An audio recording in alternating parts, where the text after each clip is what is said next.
In the long corridor bathed in the harsh glow of fluorescent lights, sharp as metal honed beneath a surgeon's blade, the scent of burnt steel and melted plastic rose faintly, like gunpowder haze after a firefight. The air was thick with a nameless dread, the kind people only recognize once they are standing inside it. They dumped her canvas bag onto the floor, a gesture that seemed procedural, yet it opened a gate to something no one expected. The lip balm rolled out first, then a worn-cornered moleskine notebook, a faded photograph showing 3 figures standing in a cloud of red dust, each item scattered across the cold tile like relics of a life someone had forgotten. Around them, the guards chuckled, treating it like entertainment in the middle of a shift.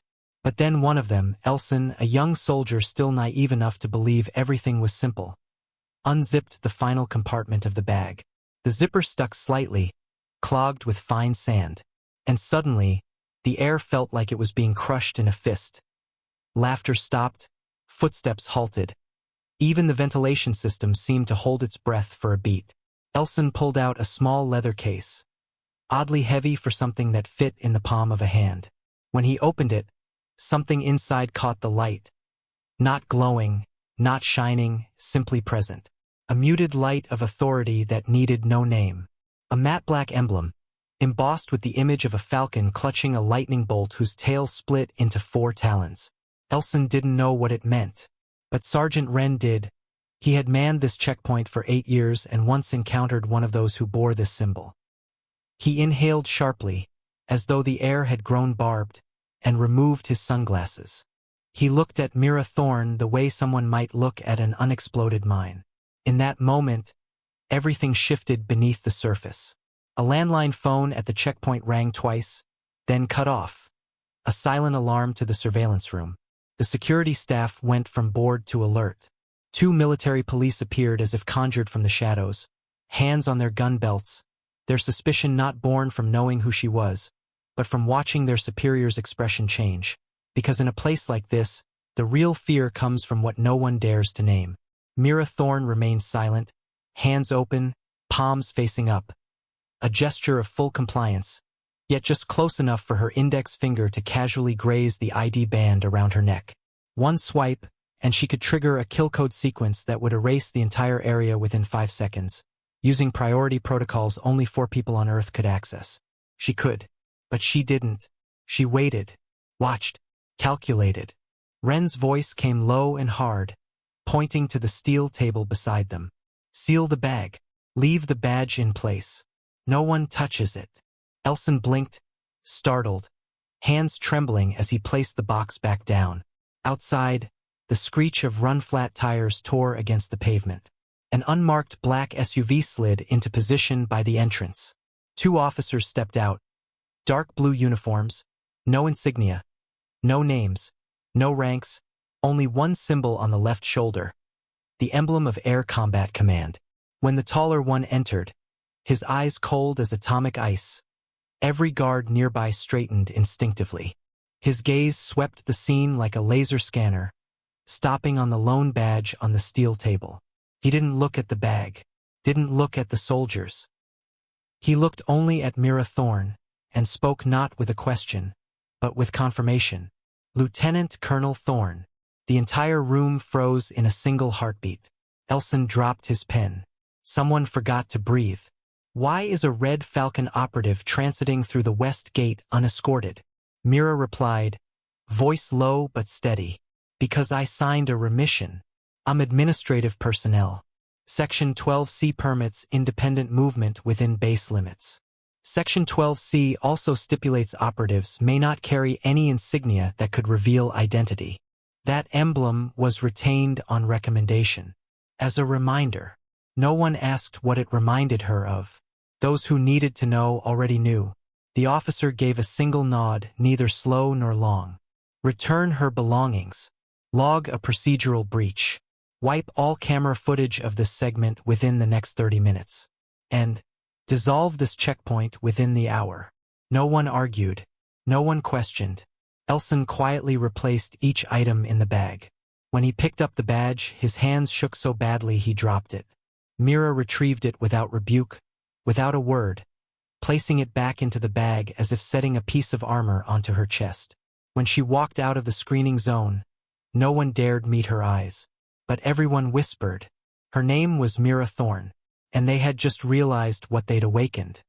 She returned to Building 9 as if she had never been dragged into the light, her footsteps steady on the worn concrete path, through the whooshing wind that cut between massive satellite dishes, motionless like steel vultures. Security doors half-closed behind her gave off a soft, guttural hum, a warning meant only for the nameless to pass, and Mira Thorne, once capable of calling down a strike satellite with a single radio burst, was now merely a logistics officer. Internal ID, 9L312. Grade GS 12. No weapon, no command unit, no more classified briefings.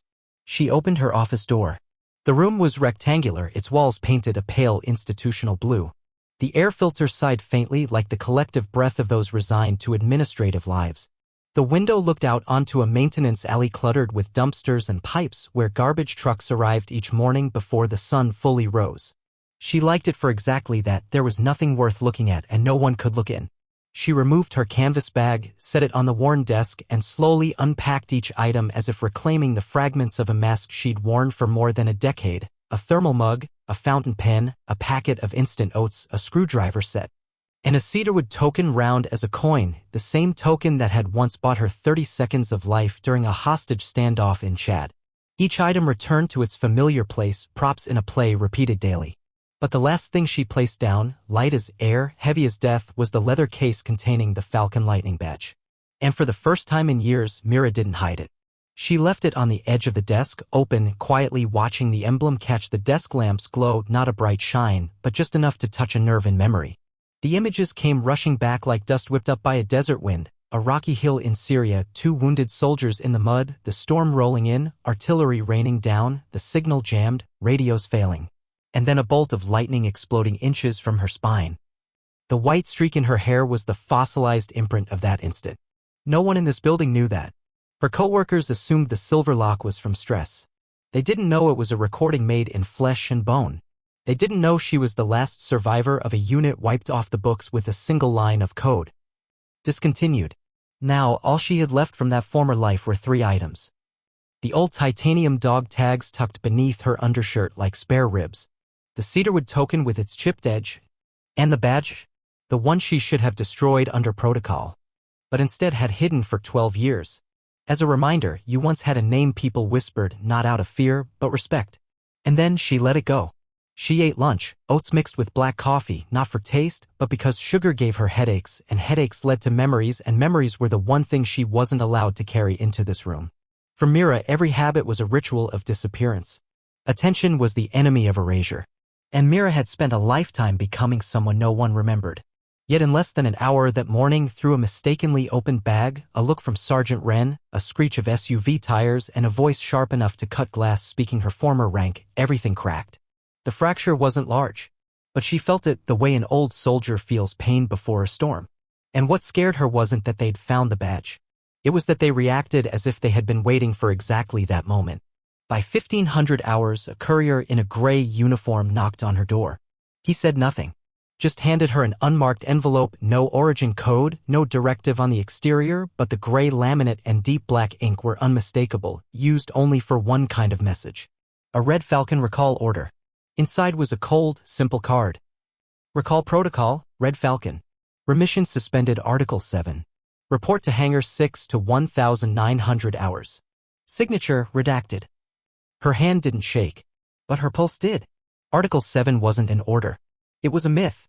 A nuclear option. A signal that something urgent had occurred, so urgent they were summoning the shadows. Names once erased, now recalled not for victory but because there was no other choice. She sat there, in a room no one noticed, amid the drone of printers and the soft clack of keys from neighboring offices, holding that card like a one-way ticket back into a life she had buried with her own hands. And then she understood. That badge in her bag this morning? It hadn't been there by accident. Someone put it there. Someone opened the door. Someone reactivated Mira Thorne. 1830. Mira shut down her computer, cleared her desk, and locked her drawers in exact accordance with Administrative Building 9's end-of-day protocols. She even pulled the window shades down to the regulation-marked level on the sanitation checklist because habit is the last armor of those who've survived chaos. And though inside, Mira Thorne was fracturing beneath the echo of the recall order, on the outside, she was still just a logistics officer walking past dumpsters and industrial piping like on any other day. Only as she neared the fence around the technical zone did her steps change, lighter, more fluid, her eyes glancing at blind spots like someone who had never truly stopped living in a kill zone. Because truthfully, she never had. She had simply learned to lie still, breathe quiet, and wait. The sun was dying behind the radar array, casting a blood-orange hue across the airfield, dragging the hangar's shadows long like ancient beasts stirring from sleep. Ahead, at the runway's edge, officially labeled Restricted Zone 4, but known to veterans by another name, the mouth of the grave, Hangar 6, stood slightly ajar, revealing a machine Mira hadn't seen in 13 years. A stealth recon aircraft, erase-grade class, long declared decommissioned, now glinted under the setting sun like a god of war roused from dormancy. Two figures stood beneath its wing, both clad in unmarked black flight suits, the kind issued only to Red Falcon. One was tall, broad-shouldered, standing like a living radar mast. The other, smaller, compact in motion, hands gloved as if to strangle memories if needed. The taller figure raised his right hand, not in a wave, but a signal, two fingers laced, then closed into a fist. The old Red Falcon passcode. Valkyrie, signal received. And Mira, though no one had called her by that code name in over a decade, felt her heartbeat lock back into rhythm as if she'd never left the final operation. She stepped into the plane's shadow, the light behind her vanishing like a door sealing away an old life. As the smaller figure approached, the dim red light of a night headset reflected off steel-gray eyes. A low, gravel-edged voice scraped the air like stone across concrete. "Long time, Thorne." Mira froze a beat. That voice was unforgettable. Dax called her. He shrugged slightly, a crooked smile slicing across an old scar. "Rumors of my death were tactical. And well-timed." And just like that, as if those 3 words were a code rebooting a long-sleeping system, Mira stepped fully into the hangar where a folding table had been set up beneath the aircraft's belly. A single screen displayed satellite imagery, monochrome, unmarked, showing only sand, shadow, and silence. She recognized the topography from the contours alone, a desert region east of Meridian 50, a place where she had nearly died, nearly killed innocents, nearly buried her name forever. The third person in the hangar, the silent one, standing apart like a question waiting for an answer, turned as Mira looked up. Their eyes met like blades grazing skin, not hostile, not warm, just the gravitational pull of memory echoing in silence. "Sarah Voss," Mira said softly. "You remember the old call sign?" The woman asked, eyes never leaving the screen. "Hard to forget. You used to call me Moth. And now?" "Now Moth is the only name that's real," Sarah replied, then motioned with her hand. "Come here. There's something you need to see." Mira approached. The screen zoomed in, not a map, but a drone image, a low, white-walled compound fenced with shadowless barriers. The guards were too blurry to identify. But at the center, one figure was heartbreakingly clear, a man kneeling, hands bound behind his back, head lowered. 2 armed figures flanked him. And beside them, a matte black box, the size of a backpack. Unmistakable. "No. That's not possible," Mira whispered. "That device was destroyed. I'm the one who planted the charges." "Not the old device," Sarah said.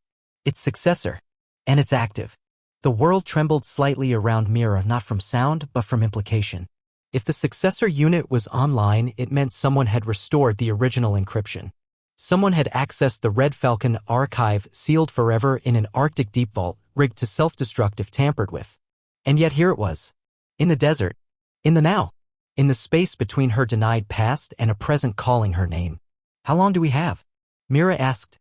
17 hours to infiltration window, Dax said, voice low like subterranean thunder. "You're going in alone. A team with trigger sensors." "I know. You've been reactivated, Mira. Remission clause is void. Article 7 is live." No one needed to explain what Article 7 meant. It was the final red line. The government's silent confession, only the ghosts we made are brutal enough to face what we can't control. Sarah stepped forward, handed Mira a folded cloth. Inside, the Red Falcon badge, this time rimmed in blood red. Not a warning. Not an honor. Just a truth. No extraction. No comms. No return unless mission complete. Mira didn't hesitate. She fastened it to her wrist and looked back at the old machine. "Prep it. I want wheels up at 1941. At 1941, the stealth craft roared onto the runway like a ghost without a shadow, no clearance, no beacon, unseen by any radar, as if the sky itself opened a seam to reclaim what had once been erased. Inside the cockpit, a dim red glow washed over Mira Thorne's face, her jet-black flight suit, and the blood-edged badge on her wrist like the final cut separating two lives. For the first time in 12 years, she wasn't sitting behind a cargo manifest. She was exactly where she belonged. Inside the cockpit of the impossible. She didn't speak. Didn't think. She let her breath sink with the engine's vibration, her body merge with the airframe like a limb reattached. And only up here, above 37,000 feet, in the silence of flawless void, did she feel truly awake again. Her dormant skills returned not as memory but as instinct. Quadrant scanning, spatial processing, thermal triangulation, satellite feed parsing, internal timekeeping. Not relearned. Recalled. Below, the desert stretched like a scar across the earth, isolated, dangerous, tagged on satellite maps with only a gray border, unnamed, without flag, without allies, without fallback. Only silence. And in that silence, something waited. Not because Mira was important, but because she was the key. The mission was brutally simple. Infiltrate the compound. Identify the asset. Confirm the device. Destroy or extract. No transmission. No fallback. No plan B. 6 hours maximum from touchdown. Failure would trigger Oblivion Protocol, the complete sterilization of the zone via a directed energy satellite the government had never admitted existed. But Mira knew it did. She'd once activated it in 2011. She was the only one who survived that operation. 2:41 local time. The aircraft dropped altitude. Mira didn't wait for the autopilot. She disabled stabilization, took manual control, and let herself feel the windskin and wait, like a concert violinist playing wire on razors. She didn't count down. Didn't wait for ground clearance. She stood, locked the wind buffer, opened the rear hatch, and jumped. Wind screamed past her mask. The chute deployed 3 seconds before impact, retracted like a shadow swallowing itself. Mira landed toe first, knees flexed, like someone who had done this 1,000 times from heights a human body should not survive. But Mira wasn't ordinary. She didn't speak. Didn't think. She moved. 10 minutes later, she was at the western wall, deceptively civil mud brick, laced with low-res thermal sensors. Camouflage designed by someone who knew exactly how to deceive. She didn't look for a gate. She found the junction of 2 live conduits, bent a pipe, slipped inside like gas through a crack between worlds. Inside. Unnervingly quiet. Only a few blinking sensors. And in the center of the yard, just like in the satellite feed. The box. Identical to the Red Falcon core, no seams, no panel, only a single red slit pulsing like a heartbeat. And beside it, Sarah Voss, or rather Moth, who had stood in the hangar less than 24 hours ago to brief her. Now here again. No uniform. No headset. No weapons. Just standing. Waiting. Mira raised her gun, but didn't fire. She approached, step by slow step. Sarah? You made it. What the hell is going on? Sarah looked at the box. We weren't recalled. We were baited. There's a difference. What? They want to see who's still alive. Who still reacts. Who's still loyal. Don't tell me this is a test. Not a test. A lure. But not for enemies. To identify who among us still believes. Mira froze. What are you saying? Sarah raised a hand, not to threaten, not to plead. Just revealing.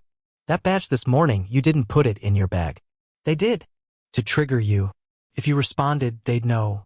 You're still alive. Still remember. Still react to the symbol. A pit opened in Mira's chest. And the box. Not a weapon. A vault.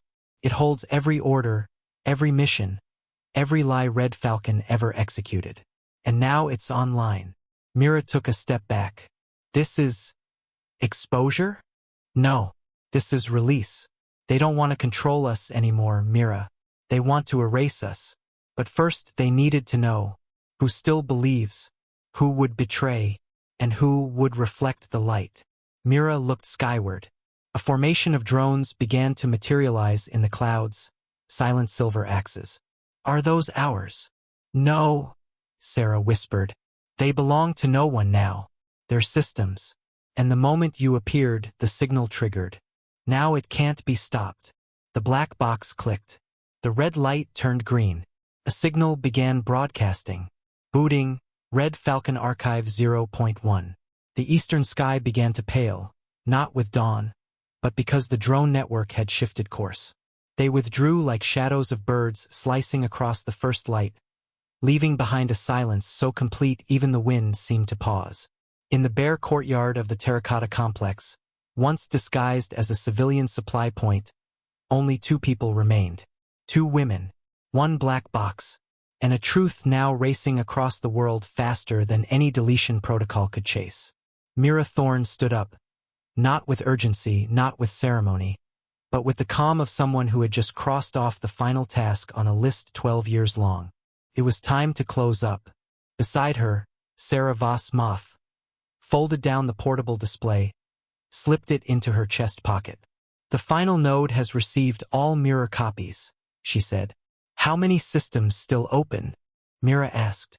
"Over 400. Irreversible. Whatever orders they issue now, they won't be fast enough." "Then that's enough." There was nothing more to say. People erased from history don't need to discuss how to shake it. They walked together through the side corridor of the complex, the plaster peeling from the walls after a decade of wind and sand. They left no trace, no gear, no signal, no blood. Only the black box remained in the courtyard, emitting one final pulse before shutting itself down. Its purpose was never to strike, only to let things be seen. For 19, they exited through a maintenance passage leading to the emergency landing pad. A hypersonic transport aircraft, unmarked, numberless, was already waiting. Engines humming, hatch open, no crew aboard. All automated. Mira entered after Sarah, settling into a folding seat behind the cockpit. She removed the badge from her wrist, placing it into a side pocket, the same one that once held her oatmeal packets during quiet lunches in Building 9. On the control panel, a line appeared. Exfil confirmed. Profile. Falcon/Valkyrie/closed. No more active codes. No more field status. She had disappeared again. But this time not like before. 3 weeks later, the West checkpoint at Falcon Ridge was dismantled. No upgrade. No transition protocol. Just removed. The guards who once emptied Mira's bag were quietly reassigned. No explanation. No paperwork. Building 9 remained operational. But Desk 4, Mira's, sat empty. The drawers weren't cleared out. Inside remained a crumpled notebook, a steel spoon, and a scorched metal bracelet, all of them hers, and now belonging to no one. The Red Falcon data began to fade from the media cycle. Some outlets called it disinformation. Others dismissed it as an intelligence fabrication. But in places that truly understood signal, behavioral analysis rooms, war room briefings, the eyes of operatives who once knew the truth but dared not speak it, the silence spread like moss over a gravestone. No one issued an apology. No one gave a speech. But sometimes, in secure meetings, when a woman entered the room, no one laughed at her title anymore. And sometimes, when a drone went offline for reasons no one could explain, someone would whisper, "Red Falcon." Mira Thorne had disappeared again. Not because she was forced to, not because she had to hide, but because she had finished the last thing she owed this world, the truth. And this time, she wasn't a ghost. She was the consequence.